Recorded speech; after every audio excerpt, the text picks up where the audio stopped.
In this video, we will demonstrate how to access the drain line flow control. First, remove the red clip that is holding the drain line elbow in place. Then wiggle and pull the elbow out and away from the control valve body. This green plastic disc that you see within this elbow is the drain line flow control. Next, clear any possible debris or buildup from within the drain port of the valve body. In order to access the plastic flow control, use a pick tool to pluck it out of the elbow. Be advised that there are different colors related to the drain line flow control, and each color represents a different flow rate size. For this example, we're using the green 2.0 gallon per minute drain line flow control. If you're unable to clear the flow control of any debris or buildup, it is imperative that you replace it with the exact same color and size removed from the elbow.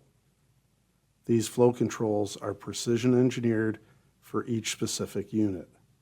In this case, please replace the component with a green 2.0 GPM flow control. Note that there's an O-ring on the end of the drain elbow. If it is torn or pinched, we recommend replacing it with a new one. Leaving a damaged O-ring in place may cause a leak from the drain port. Next, unthread the nut that holds the barb fitting in place along with a rubber washer to see all the components that make up the drain line elbow assembly.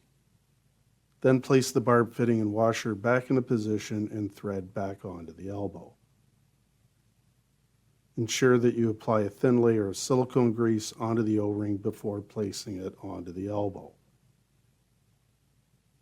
Note that the plastic flow control has two sides and is designed to fit into the drain elbow in only one specific orientation. To install it, place the smaller circle end into the elbow and then simply push the flow control into place. Then push the drain line flow control elbow assembly back into the valve body port and secure it in place with the red clip. You have now successfully inspected the drain line flow control assembly. Visit us at www.canaturewg.com.